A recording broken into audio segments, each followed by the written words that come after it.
என்ன கொள்கை கத்திரிக்காத இந்த ஒரு படத்துல சொல்லுவாங்கல்ல, நான் இவ்வளவு தூரம் சொன்னதுக்கப்புறம் நீ பண்ண என்னடா ஆகுதுன்னா, உன் நிலம் இருந்தா கூட நான் மதியில் நடந்த போடா அப்படிம்பாங்களா. அந்த மாதிரி இங்க இந்த பெரியாரோட கொள்கைகள் இதெல்லாம் இங்க சாமானிய மக்கள்கிட்ட 1% கூட அவங்க யாரும் மதிக்கிறது இல்லை அப்படிங்கிறதான் இது. தமிழகம் ஆன்மீக பூமி, இது ஆன்மீக மண் அப்படிங்கிறத திரும்ப திரும்ப இருந்தது. இதே தான் நீங்க என்ன சொல்றீங்க, கோவில் இருந்தா அது ஒரு கல், அதுக்கு என்னங்கிறீங்க. இதே பெரியார் இது மேலே என்னன்னா, பெரியார் சிலை, பெரியார் சிலைக்கு மாலை போடணும், பெரியார் சிலையை எப்படி பண்ணணும், அது என்ன அப்போ அதுக்கு மட்டும் எப்படி ஒரு சிலை, அவருக்கான உயிர் இருக்கா? எதுக்கு அவருக்கு கைத்தறி கையில் கொடுத்துருக்குறீங்க? அவருக்கு தைடியில் என்ன சிலை கீழே விழுந்துருமா? இந்த மாதிரி பகுத்தறிவுலாம் ஊருக்கு பேசுவீங்க. ஆனால் நீங்க என்ன பண்ணுவீங்க? போய் அவருக்கு மாலை போடுவீங்க, அவர் சிலையை கழுவுவீங்க. எதுக்கு அவர் குளிப்பாட்டுறீங்க? அவர் உயிரோட போய் குளிச்சது கிடையாது.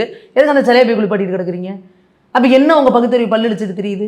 அந்த இடத்துல போய் நின்ட்டாங்களா உடனே எல்லாம் அப்படியே பாருங்க பெரியாரோட தோளில் கூட ஏறி நின்று பாருங்க, உங்களை விழாமல் பிடிச்சுக்குவார், விட்டு விட மாட்டார், இப்படிலாம் இங்கே இன்னமும் சொல்லுவாங்களா, உனக்கு என்னப்பா பைத்தியம், நீ என்ன வேணா பேசுவோம் அப்படிங்கிற மாதிரி இந்த பைத்தியக்கார கூட்டங்களுக்கு நம்ம பதில் சொல்லணும்னு எந்த அவசியமே கிடையாது.